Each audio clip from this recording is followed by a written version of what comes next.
eu terminei esse livro, Nada Pode Me Ferir, do David Goggins. E eu tinha uma impressão de que esse livro aqui ele ia me fazer ter motivação, de que eu ia conseguir ter mais, tipo, sabe aquela sensação de tipo assim, agora vai, sabe? Tipo, que você fica muito louco. Eu tinha essa impressão, né, de ter motivação a mais quando eu fosse ler esse livro, que eu ia me inspirar nesse cara. Mas não foi bem assim. Esse livro me ensinou a não precisar de motivação. É muito diferente. Porque vou falar como que foi, como que é a linha aqui do que acontece, né? Ele começa falando sobre como ele tinha tudo para ser mais um, ser só mais uma pessoa. Por quê? Ele começa explicando a infância dele, como é que foi, né? A infância dele foi péssima, assim, foi terrível, foi traumatizante, foi cheia de abusos do pai dele, né? E a coitada da mãe dele se ferrando e ele lá assistindo aquilo. Aí beleza, ele explica tudo isso e ele fala que, de acordo com dados e com a base comum das pessoas, sofreu abusos e teve violência na infância, né? Tem certas consequências e certos padrões que faz com que você siga uma vida parecida com a do seu pai ou completamente contrária, e aí você vai ser guiado por aquilo ali, a sua vida vai ser pré-definida por conta dos traumas que aconteceram na sua infância. Então ele diz que ele só seria mais uma pessoa que sofreu trauma, mais uma pessoa que teria uma vida seguida e programada por conta dos traumas da infância, né? Aí beleza, essa foi a primeira pedrada que ele lançou do livro. Aí teve a segunda, que é A Verdade Dói. Cara, esse é bom, hein? É o segundo capítulo. Ele fala assim, a verdade dói. E aí ele explica como você tem que aceitar e perceber que você é um merda. E aí ele mostra que você é simplesmente um merdinha que tá desperdiçando você, no caso, ele, né? Só que aí eu, por exemplo, me identifiquei. E a maioria das pessoas que lê esse livro se identifica também. Que você está desperdiçando a sua vida. Você está passando o seu tempo seguindo ordens dos outros, seguindo um padrão que já foi pré-definido para você e pré-definido pela sociedade, pelo seu pai, pela sua mãe, e não tem você não tem a sua escolha ali.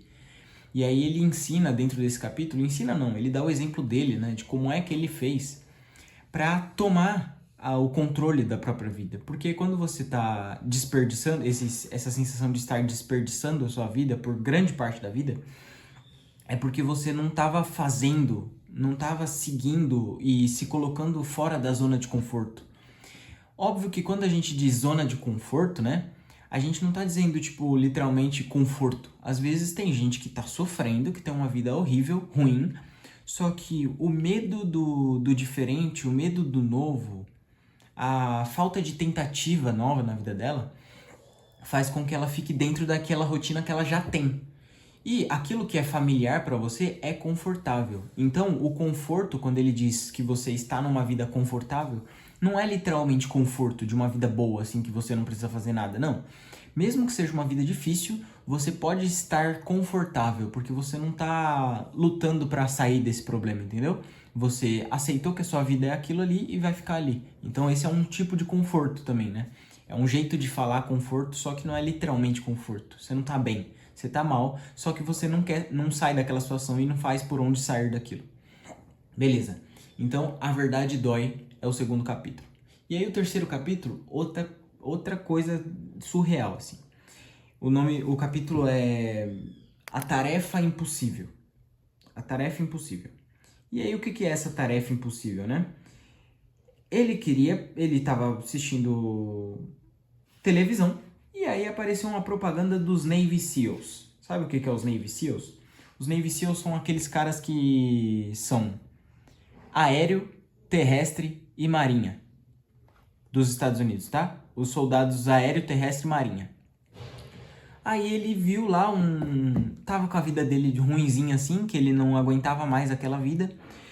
E aí ele viu esse comercial e falou assim, eu vou fazer isso aí, eu vou mudar de vida. Do nada, assim, tuf, deu um estalo na mente dele, ele tava assistindo a televisão, apareceu esse comercial e falou assim, vou entrar. E aí ele fez de tudo pra entrar, ligou lá no cara e aí viu que a seleção pra entrar tinha que ter sei lá quantos quilos lá, um limite de peso. E ele tava tipo 40 quilos acima do peso. E a seleção viria daqui a algumas semanas, 2, 3 semanas, alguma coisa assim. Não, 2, 3 meses, não lembro. Mas eu sei que era um período de tempo que é impossível de você perder aquele peso. Pelo menos era o que as pessoas acreditavam que seria impossível. Óbvio que não é saudável, tá?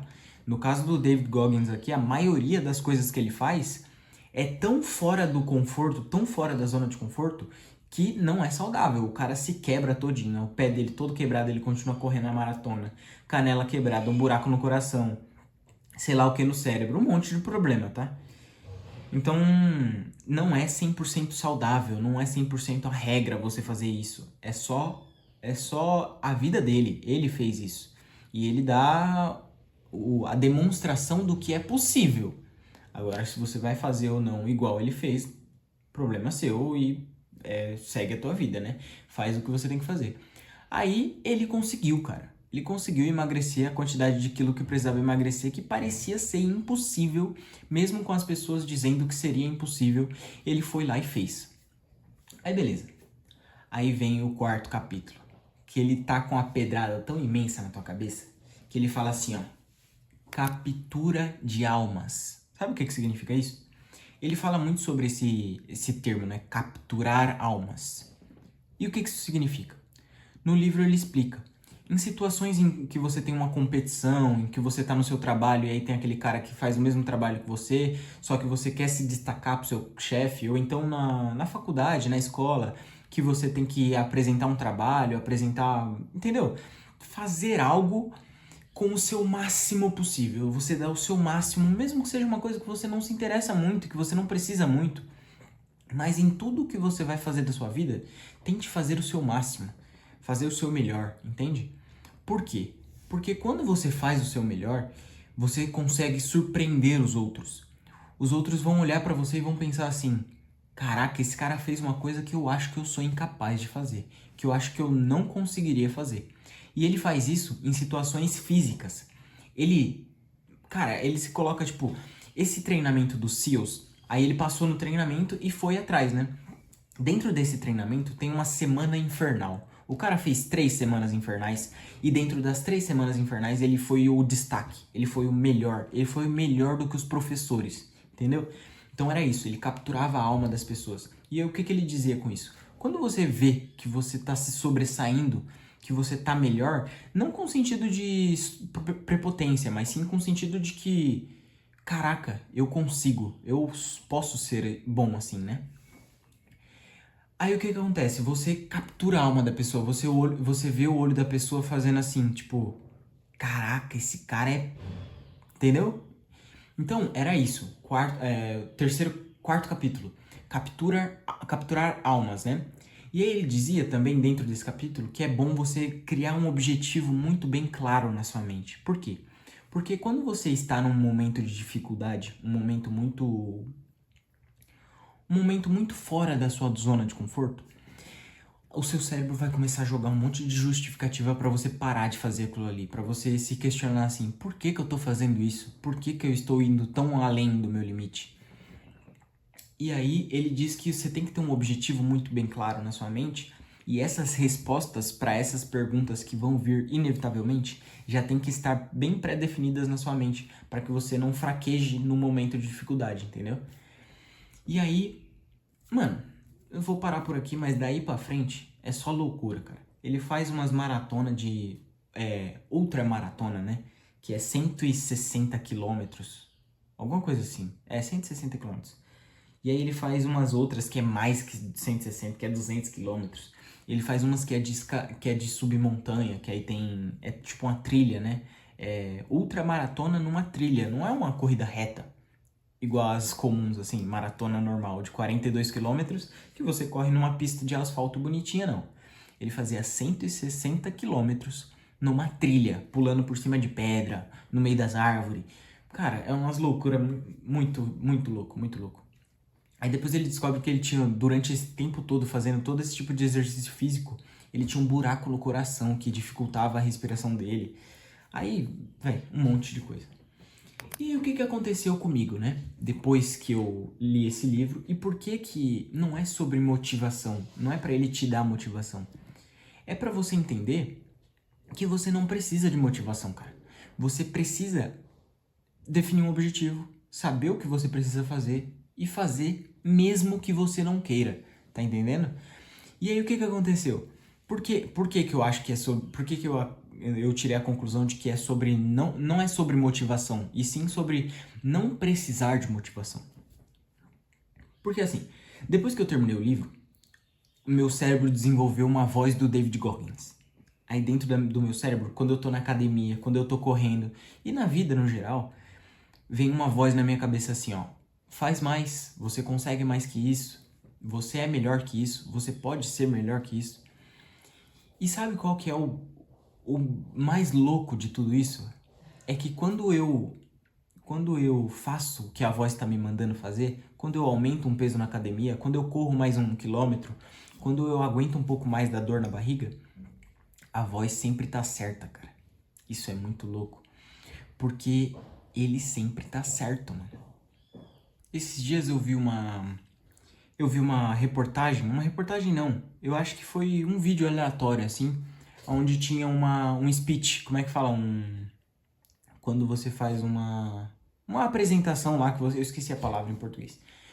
E aí ele tava lá falando, em cima de um palco lá, explicando sobre alguma coisa, em algum evento que aconteceu, e aí ele fala sobre como o objetivo da vida dele, o que ele queria depois dos traumas e depois de todos esses problemas, tudo que ele queria era só ser alguém.